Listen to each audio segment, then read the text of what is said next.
Hi friends, welcome back to our channel. இன்றைக்கி நம்ம என்ன பார்க்க போகிறோம் அப்படின்னா, ஜிக்ஸாக் ஸ்டிச் எப்படி போடணும் அப்படிங்கிறத பார்க்க போகிறோம். ஸோ வாங்க நம்ம வீடியோக்குள்ளே போகலாம்.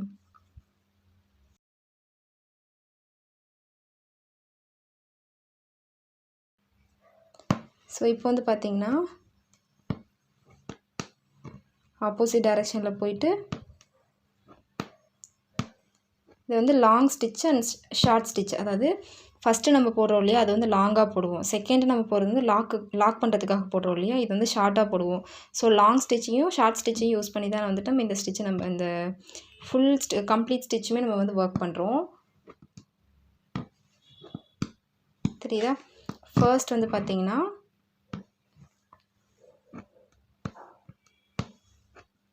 ஃபர்ஸ்ட் ஒரு லாங் லூப் எடுத்துக்கிறோம், அப்புறம் ஒரு ஷார்ட் லூப். இது லாக் பண்ணுறதுக்காக எடுக்கிறோம்.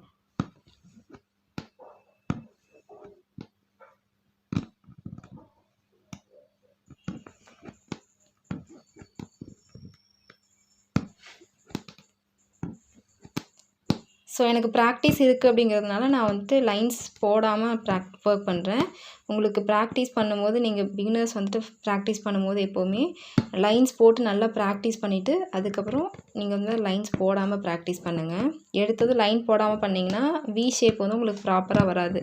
ஸோ அன்ஈவனாக போகும். அது வந்துட்டு ஷேப் பார்க்குறதுக்கு நீட்டாக இருக்காது. ஃபினிஷிங் வந்து கரெக்டாக வராது. ஸோ அதனால் ப்ராக்டிஸ் நல்லா பண்ணிவிட்டு அதுக்கப்புறம் லைன் இல்லாமல் ஒர்க் பண்ணுங்கள்.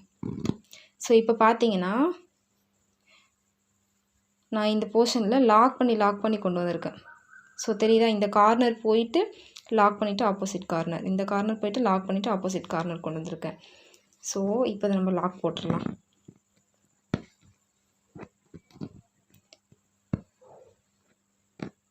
நார்மலாக என் நாட் எப்படி போடுவோம், ஸோ அதே மாதிரியே தான் போடுறோம். ஒன்றும் பெருசாக ஒன்றும் டிஃப்ரென்ஸ் எல்லாம் கிடையாது. நார்மலாக எப்பவும் போடுற நாட்டே தான் போடுறோம். நம்ம போட்டுட்டு இப்போ பார்த்தீங்க அப்படின்னா நான் இந்த மாதிரி லாக் போடாமல் வந்தால் என்னென்ன ப்ராப்ளம்ஸ் வரும் அப்படின்னு சொல்லிட்டு நான் உங்களுக்கு காமிக்கிறேன் பாருங்கள்.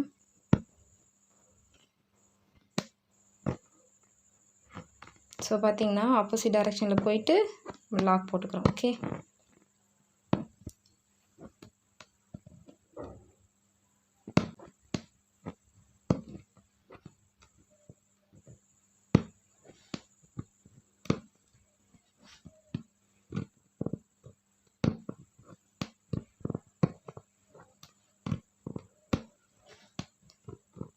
ஸோ டிஃப்ரென்ஸ் தெரியுதா? இதோட ஃபினிஷிங் எப்படி இருக்குது, இதோட ஃபினிஷிங் எப்படி இருக்குன்னு பாருங்கள்.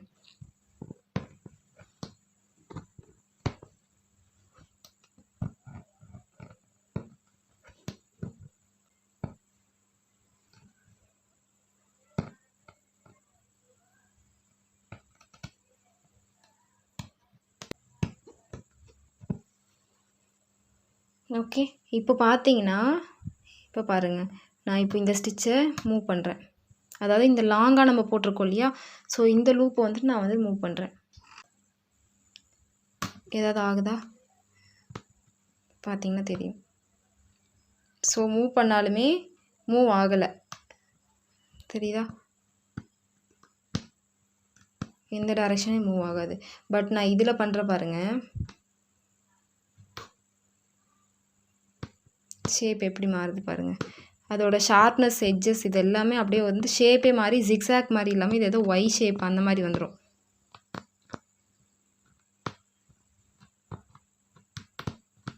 ஸோ இது வந்துட்டு ஈவனாகவே இல்லை பாருங்கள். இப்படி இப்போ இதுதான் நம்மளோட எக்ஸாக்ட் ஜிக்ஸாக் ஸ்டிச்சு. பட் நம்ம இதில் பார்க்கும்போது பார்த்தீங்கன்னா எப்படி தெரியுது, இது ஏதோ ஒய் ஷேப்பில் ஏதோ போட்ட மாதிரி தெரியுதா? ஸோ இந்த மாதிரி தான் வந்துட்டு இதோட அவுட்லுக் வந்து லாக் போடாமல் பண்ணோன்னா வந்துடும். ஸோ இந்த ஸ்டிச் வந்து நம்ம எங்கே வந்துட்டு யூஸ் பண்ணுவோம் அப்படின்னா, இது வந்துட்டு நம்ம ரொம்ப ஷார்ட்டாக இவ்வளோ லாங்காலாம் போடாமல் ரொம்ப ஷார்ட்டாக போடுவோம் இல்லையா, ஸோ அந்த மாதிரி பொசிஷனுக்குலாம் நம்ம யூஸ் பண்ணுவோம். ஸோ இந்த பொசிஷன் இது வந்துட்டு ஒரு டிசைன் மாதிரியே இருக்கும் உங்களுக்கு பார்க்குறதுக்கு. அதாவது இப்போ நம்ம த்ரெட்டோட லோடெல்லாம் போடுவோம் இல்லையா, லோடெல்லாம் போடுற மாதிரி இதுவும் ஒரு டிசைனாகவே இருக்கும். ஸோ நம்ம லோடெலாம் போடுறோம், அதுக்கு பதில் இந்த மாதிரி நம்ம போட்டுட்டு இந்த சென்டரில் ஏதாவது ஸ்டோன்ஸ் வைக்கிறது, இல்லை ஏதாவது பீட்ஸ் வச்சுக்கிறது, ஸோ அந்த மாதிரி ஏதாவது நாட்ஸ் போடுறது, ஸோ அந்த மாதிரிலாம் நம்ம போட்டு இந்த டிசைனை நம்ம கவர் பண்ணிக்கலாம். இல்லை சிம்பிளாக நம்ம வெறும் ஜிக்ஸாக் மட்டும் போடுறோம் அப்படின்னாலும் இதை மட்டும் போட்டு நம்ம கவர் பண்ணிக்கலாம். பட் இந்த மாதிரி ஸ்டிச்செலாம் வந்துட்டு நம்ம எங்கே யூஸ் பண்ணுவோம் அப்படின்னா, நம்ம கட் ஒர்க்லாம் பண்ணுவோம் இல்லைங்களா, ஸோ அதுக்கெல்லாம் யூஸ் பண்ணுவோம். அப்புறம் நம்ம செயின் வித் ஜிக்ஸாக் அப்படி சொல்லிட்டு ஒரு ஸ்டிச் போடுவோம். ஸோ அதுக்கெல்லாம் தான் இந்த மாதிரி வந்துட்டு ஸ்டிச் வந்து யூஸ் பண்ணுவோம். மேக்ஸிமம் இந்த மாதிரி பெரிய ஸ்பேஸில் நம்ம ஒர்க் பண்ணுறோம் அப்படின்னா அதுக்கெல்லாம் இந்த ஸ்டிச் தான் யூஸ் பண்ணுவோம். இந்த மாதிரி ஸ்டிச்சஸ்லாம் வந்துட்டு நம்ம வந்து யூஸ் பண்ண மாட்டோம். ஸோ என்ன ஃப்ரெண்ட்ஸ், இந்த வீடியோ உங்களுக்கு பிடிச்சிருக்கும்னு நினைக்கிறேன். பிடிச்சதா மறக்காமல் நம்மளோட சேனலை சப்ஸ்கிரைப் பண்ணிக்கோங்க. அப்படியே கூடவே இருக்க பெல் பட்டனையும் ப்ரெஸ் பண்ணிக்கோங்க. அப்போ தான் நான் போடுற வீடியோஸோட அப்டேட் உங்களுக்கு அப்பப்போ வரும். தேங்க்ஸ் ஃபார் வாட்சிங்.